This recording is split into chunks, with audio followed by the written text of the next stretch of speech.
안녕하세요. 법선생TV의 송글송글입니다. 오늘도 법에 대해서 궁금증을 명쾌하게 풀어주실 윤윤브라더스죠. 네, 두 변호사님 모셨습니다. 안녕하세요. 네, 안녕하세요. 안녕하세요. 네, 오늘은 아파트와 유류분에 대해서 이야기를 나눠볼 텐데요. 변호사님, 아파트값 굉장히 높아졌잖아요. 고공행진이에요, 네. 아파트 값 참 많이 올랐죠. 네. 저 기사에 따르면은 그 수도권 아파트의 중위값이 거의 8억에 육박한다고 하더라고요. 그러면은 이렇게 정말 아파트 가격이 오르면서 이 유류분과 관련된 분쟁도 많이 있다고 하는데 어떤 관계인 건가요? 유류분 특히 이제 아파트와 관련된 유류분은 부모님께서 생전에 그 아파트를 증여했거나 이제 유언을 통해서 돌아가실 때 이제 유증을 하는 경우인데요. 특히나 문제되는 거는 이제 부모님께서 생전에 자녀들 중 한 명에게 증여를 한 케이스입니다.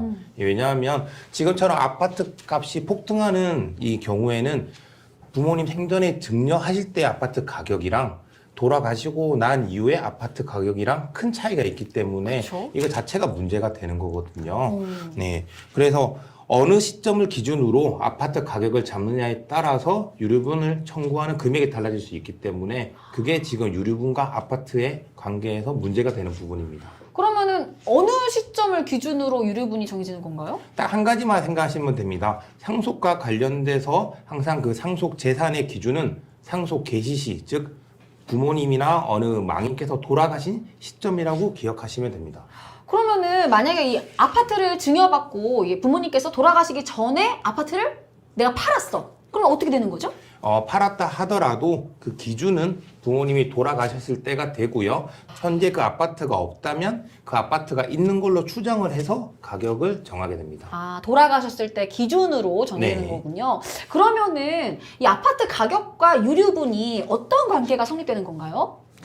네, 저희가 요즘 유류분 이야기를 많이 하고 있는데요. 그 유류분은 계산할 때 특정 자녀가 사전에 증여를 받은 재산이 있다. 그러면은 이제 피상속인이 돌아가셨을 때 그 남아있는 재산과 사전에 증여된 재산의 가액을 모두 합해서 그 재산을 기준으로 해서 유류분 비율을 곱하기 때문에 사전 증여 재산이 증여했을 당시의 재산으로 보느냐, 돌아가셨을 당시에 가액으로 보느냐에 따라서 당연히 유류분이 달라집니다. 예를 들면은 그 부모님께서 증여를 했을 당시에는 5억이지만 돌아가셨을 당시에는 10억이다.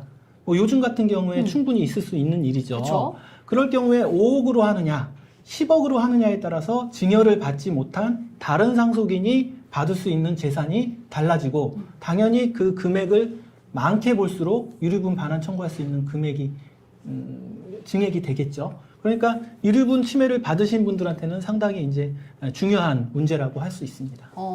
그 증여 재산이 평가 시점에 따라서 유류분이 달라질 수 있느냐 이거에 대해서 상당히 민감한 그런 사안인 것 같은데 유류분을 청구할 때 부동산의 경우는 부동산 지분으로 반환받는 것이 원칙이고 예외적으로는 또 가액 반환, 즉 이렇게 돈으로 반환할 수 있는 경우도 있다고 하던데 그럴 경우에는 가액 배상을 받을 수 있는 건가요? 네.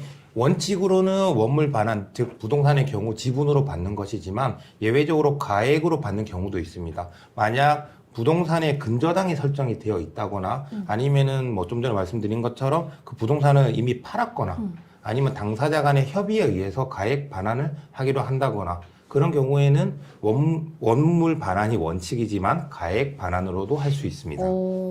근데 사실 소송을 해보면 원물 반환보다는 가액 반환을 원하는 경우가 더 많습니다. 아무래도 이제 소송까지 할 정도면은 형제들끼리 감정적으로 매우 좋지 않은 상태겠죠. 그쵸. 그렇기 때문에 지분으로 반환을 받게 되면 아파트를 공유로 갖게 되는 것이고 아무래도 이제 공유로 받은 아파트는 나중에 처분할 때 이제 어렵지 않습니까? 애매하고. 그렇기 때문에 아예 이제 청구를 하실 때부터 가액 반환을 하는 경우가 많이 있습니다. 아, 그렇겠네요. 근데 이렇게 돈으로 받는 경우에는 상속 개시신 10억을 기준으로 정산을 받게 되는 건가요? 아닙니다. 그 유류분 침해액을 계산할 때는 그 상속 개시 시가를 기준으로 선정하지만 예외적으로 이제 가액 배상, 즉 돈으로 정산 받으실 때는 상속 개시 시가 아니라 유류분 소송의 사실심 변론 종결 시, 즉 재판이 종결될 때 기준으로 반환을 받게 됩니다. 예를 들면은 상속 개시 시의 시가가 10억이었지만 보통 소송 판결이 나는 경우 최소 1, 2년 시간이 지나게 되거든요. 예. 그럼 그 사이에 가액이 2억 정도 올라서 12억으로 뭐 부동산 시가가 올랐다. 그러면 그 가액을 기준으로 정산받게 되고요. 만약 유류분 침해 계산해서 반환받아야 될 그 부동산의 지분율이 10분의 1이다라고 하면 그 상속개시 시 10억이 아니라 그 사실심 변론 정교시인 12억을 기준으로 그 10분의 1인 1억 2천을 받게 되는 것이기 때문에 이 부분 가액 계산하실 때 분명히 주의하셔야 될 것 같습니다. 가액이 됐을 때는 또 그때 상황에 따라서 또 달라지는 거네요. 네, 맞습니다. 그러면은 그 아파트 공시시가 같은 거는 어디서 확인을 하는 거죠? 네, 요즘은 이제 인터넷 잘 발달이 돼 있어서요. 아파트 실거래가 조회를 하시거나 아니면 KB 부동산에서 확인을 하실 수가 있고요. 만약 이제 그 부분에 대해서 서로 협의가 되지 않는다, 조금 의심스럽다 하면은 법원을 통해서 감정을 해서 그 가액을 정할 수 있습니다. 네, 오늘은 유류분과 아파트 시가에 대해서 이야기 들어봤는데요. 저는 개인적으로 정말 조금씩 법에 대해서 알아가는 게 좀 재미있게 느껴지고 있습니다. 우리 구독자 여러분들께서도 저와 같은 마음이셨으면 좋겠습니다. 법에 대해서 궁금증이 생기시면 꼭 찾아주세요. 어떻게요? 법선생!